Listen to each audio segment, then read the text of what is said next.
안녕하세요. 2018년부터 22년까지 춘천시장을 역임한 이재수입니다.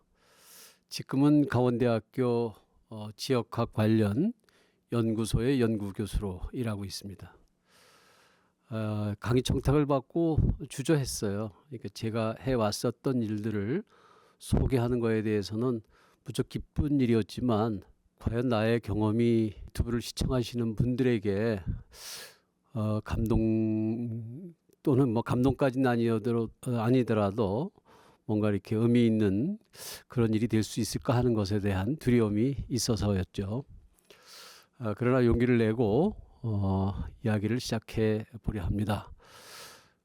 저희의 경험은 어찌됐든 굉장히 고난의 연속이었지만 그래도 의미 있는 다양한 시도를 했다는 것에 대해서는 많은 분들이 긍정하고 있고 저 또한 그 부분에 대한 자긍이 있습니다. 물론 저를 자랑 삼아 이야기하는 걸 중심으로 이야기하지는 않겠지만 저희가 한 경험을 함께 나눠보고자 합니다. 저는 요즘 그런 생각을 해요. 과연 우리가 속해 있는 이 국가, 이 정부, 우리가 정말 그 국가에 대해, 그 정부에 대해서 얼마나 그 정체를 알고 있을까라고 하는 것에 대한 깊은 생각을 갖고 있습니다. 그래서 저는 요즘 어떤 국가가 과연 최선일까에 대한 나름대로 여러 가지 생각을 하면서 작은 경험들을 좀 했는데 그 경험을 먼저 좀 얘기를 해볼게요. 제가 한 3년에 걸쳐서 매년 지금 반복해서 그러니까 방문하고 있는 곳이 있는데요. 라오스의 루앙프라방이라고 하는 도시에서 한 40km 떨어진 몽종 마을입니다. 이곳은 물론 지금 국가의 통제를 벗어나 있지 않고 국가의 통제를 또 정확히 받고 있고 국가가 요구하고 있는 부분들을 수행을 하고 있습니다만 이들은 수천 년 동안 뭐 정확한 표현은 아니겠습니다만 상당히 오랜 기간 동안 정부의 그 통제 또는 정부의 권력을 피해서 중국으로부터 도망쳐온 그런 시족 사회인데요. 이들에게서 전 아주 놀라운 것을 발견합니다. 국가에 의해 귀속되지 아니한 삶이 우린들 의심하지만 무질서하고 폭력이 난무할 것 같고 뭔가 욕망을 통제할 길이 없을 거라고 생각하고 있죠. 근데 놀랍게도 이 마을 분들은 제가 경험은 짧지만은 정말 이웃과의 친절이 우리 전통 삶 속에서 보여왔던 것 이상으로 유지하고 있었고요. 또 그분들의 삶 하나를 살펴보면 뭔가 삶의 향기가 이렇게 드러나는 그런 느낌을 갖게 합니다. 제가 갔을 때가 건기였어요. 그러니까 겨울철이 되면 정말 생활하는데 가장 불편한 게 물이 없어요. 한 560명 정도가 사는 그 마을에 딱 우물이 한 군데입니다. 그래도 불구하고 제가 거의 반나절가량 지켜보고 있었는데 그 많은 사람들이 오고 가고 그 물을 사용하고 있었습니다만 다툼의 소리는 들어본 적도 없고요. 짜증을 내는 것 또한 발견할 수가 없었어요. 그만큼 서로에 대한 친절과 배려가 몸에 배 있었고 정말 다정한 이웃맞이 그런 서로 정말 행복한 질서들을 연출하고 있었습니다. 정말 저는 감동하지 않을 수 없었어요. 그걸 보면서 우리는 이 국가, 정치, 정부 이 개념을 다시 좀 돌아봐야 하지 않겠는가 그런 생각을 갖게 됐죠. 지금 우리의 삶은 우리의 생활은 어떨까요? 정부의 여러 다양한 방면으로 좀 과잉이다라고 할 정도로 우리의 삶 곳곳에 정부의 힘이 작동을 하고 있어요. 근데 물론 중앙정부라고 하는 것 갖고 있는 거대한 힘이 멈출 길이 없이 우리의 삶을 속속들이 뭔가 이렇게 지배하고 영향을 주고 있다는 거죠. 그러나 그 국가가 그렇게 주는 영향만큼이나 우리의 삶 자체를 따뜻한 곳으로, 뭔가 행복한 곳으로, 좀 더 나아진 곳으로 인도하고 그런 어떤 대안의 세계로 가게 해주고 있는가라고 하는 거에 대해서는 누구나 같은 생각이 있습니다만 의심하고 있죠. 국가 체제라고 하는 것이 한 개인의 삶을 그대로 놔둘 수 없는 그런 상황이어서 늘 국가의 간섭과 개입 속에서 우리들의 실존 이런 부분들이 굉장히 위협받기도 하고 뭔가 무너지는 그런 느낌을 받기도 해요. 그렇다고 국가가 과연 없어도 될까라고 하는 거에 대해서는 누구나 같은 생각이 있습니다만 뭔가 두렵죠. 불안하고. 그래서 국가는 있어야 되는데 국가가 나를 위해 존재하는 것 같지 않다라고 하는 그것만은 분명한 것 같아요. 그래서 우리는 국가에 대해서 다시 생각해 볼 필요가 있다. 그래서 지금의 국가, 지금의 정부는 어떨까? 좀 생각을 해보면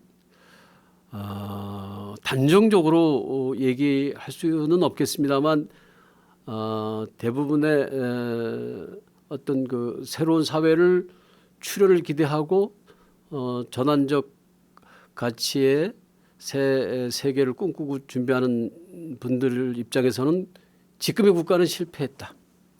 정부는 더 이상 우리의 삶과 우리의 미래를 보장하지 않는다라고 하는 결론에는 다 같이 같은 마음인 것 같아요.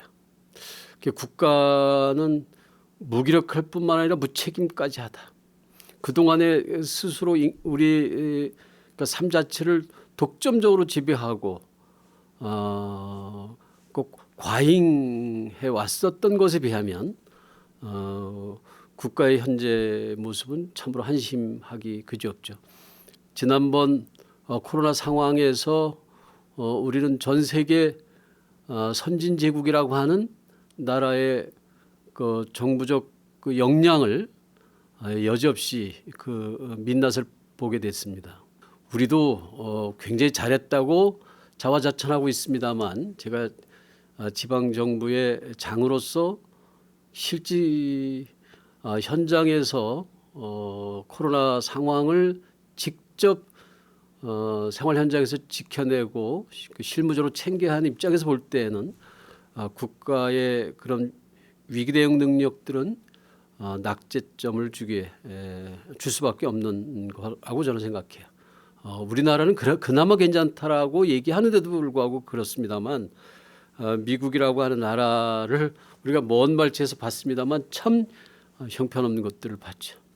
그 정도로 이제 국가 체제가 지금 사회에서 무기력하다는 거예요. 그만큼 우리가 처한 조건과 현실이 매우 절박하고 위기스러운 상황에서 국가에 더 이상 기댈 게 있을까라고 하는 그런 우려의 마음까지 드는 거죠. 그럼에도 불구하고 지금의 상황은 어떻습니까? 계속 뭔가 세계 질서라고 하는 체제적 완고함은 각 개별 국가의 독립성과 자주적 그 어떤 역할이나 활동조차도 강제화하고 있죠. 또는 국가는 여전히 그 무기력함에도 불구하고 우리들의 삶을 더욱더 법 체계 속에 가두려고 하는 그런 의도는 계속되고 있어요. 의사 지금 상황을 지켜보면서도 의료 사회도 법제화하려고 하는 어떤 흐름도 있죠. 모든 것을 법에 의해 우리 삶 자체를 생활을 우리의 일상을 가두려고 하는 거죠. 그렇게 해온 결과 우리의 삶이 좀 더 나아졌다라고 하면 우리는 기꺼이 법에 구속된다 하더라도 또는 세계 체제에 편입된다 하더라도 우리는 스스로 그것에 대한 거부할 이유도 또 우리 스스로 그것에 대해서 이렇게 비껴나려고 하는 이유가 없었을 거예요. 그러나 지금 우리 사회 우리가 만나고 있는 다중위기 상황 속에서 그런 부분들을 우리가 사실은 수용하기가 쉽지 않다는 거죠. 그것에 대한 분명하고도 확고한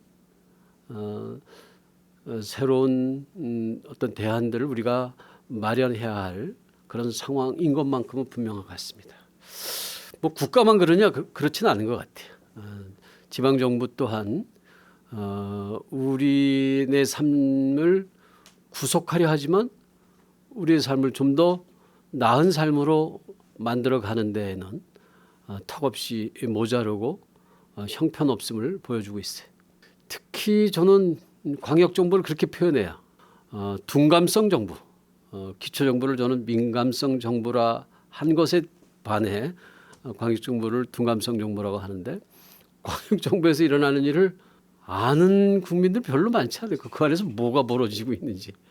국회에서 그나마 중앙정부의 다양한 어떤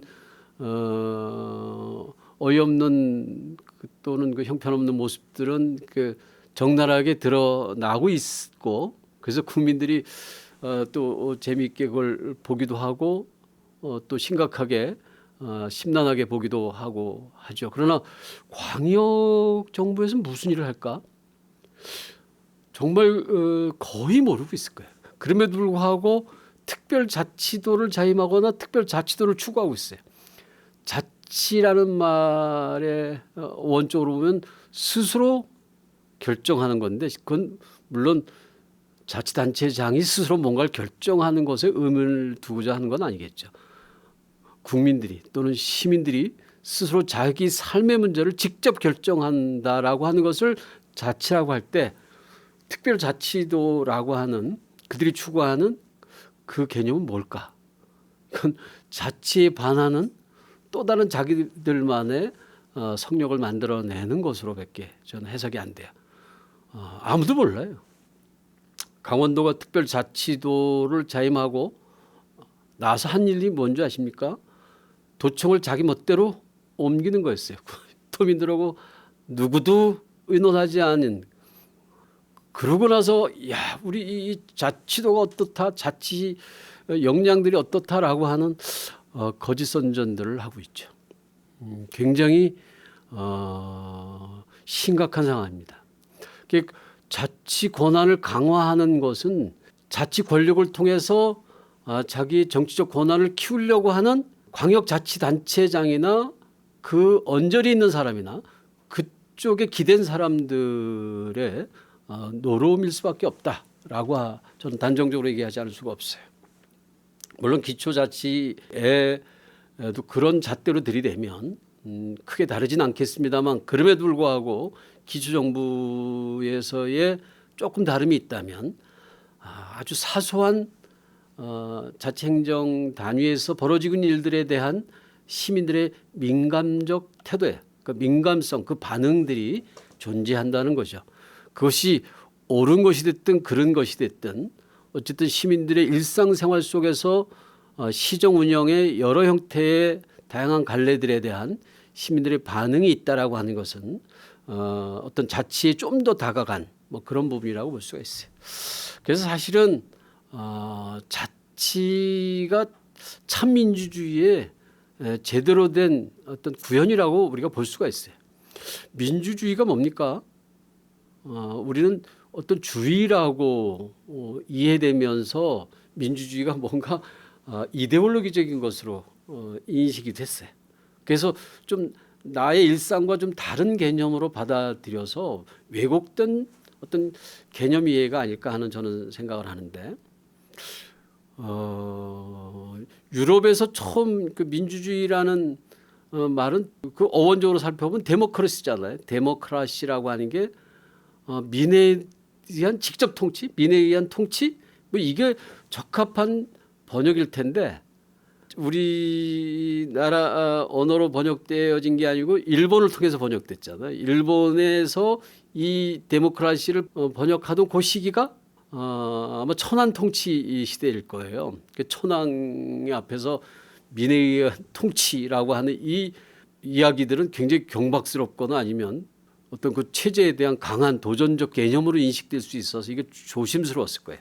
그래서 얼버무리어서 좀 뭔가 유하게 해석해버린 게, 번역해버린 게 민주주의 아닐까 싶은데, 어쨌든 그 민주주의라고 하는 개념이 민에 의한 직접 통치라고 한다면 자치는 민주주의의 실질적 구현이죠.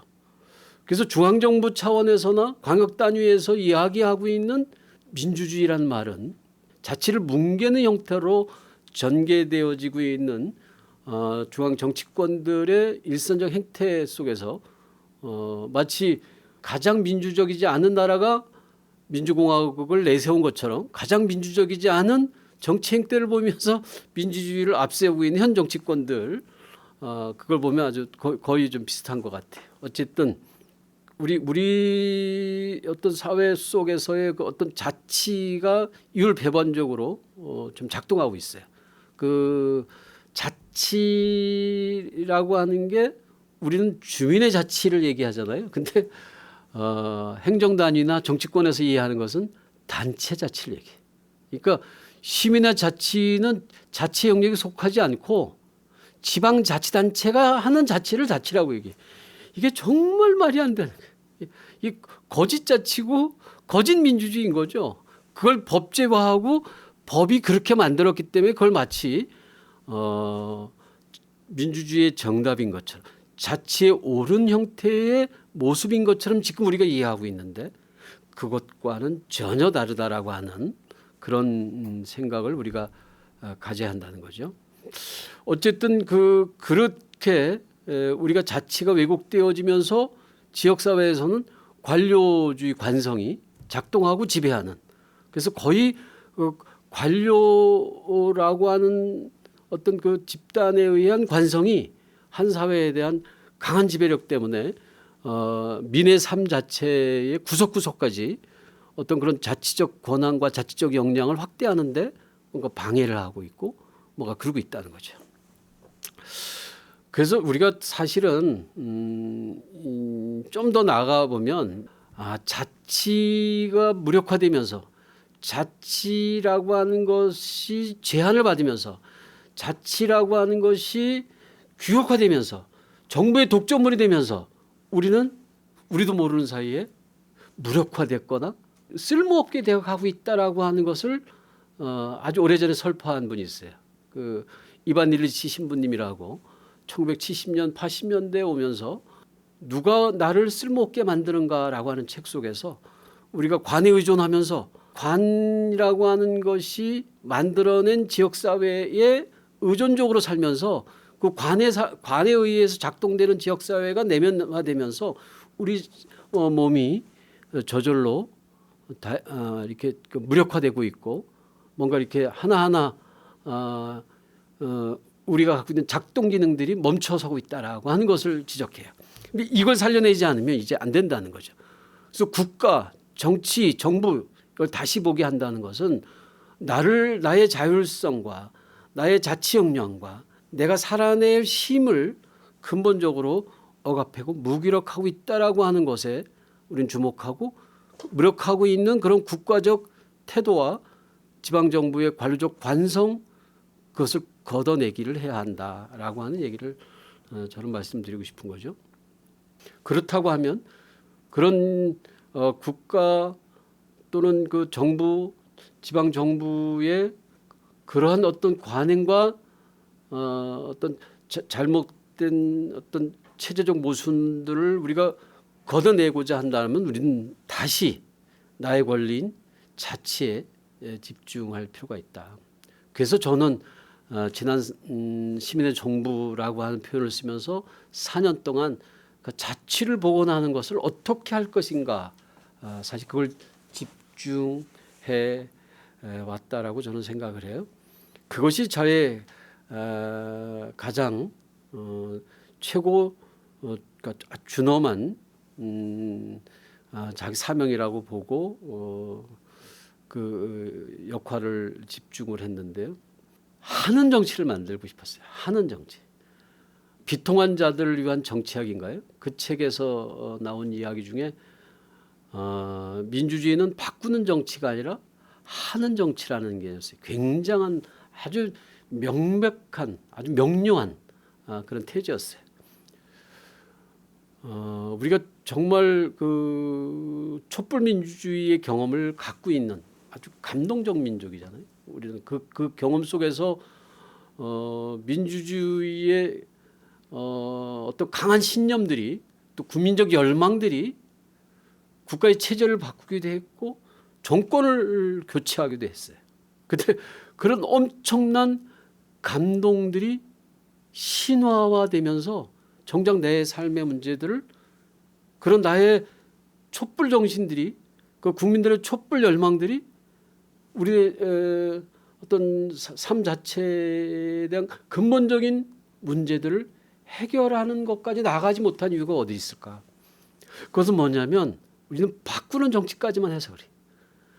우리가 직접 하는 정치에 대한 경험이 없다는 거죠.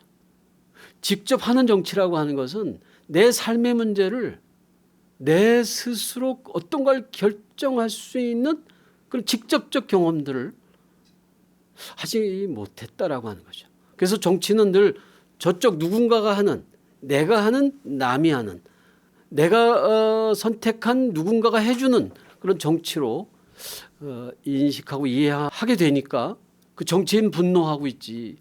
그 정치를 직접 내가 뭔가 바꿔서 구현하겠다라고 하는, 직접 실행하겠다라고 하는 의지까지 나아가지 못했던 것 같아요.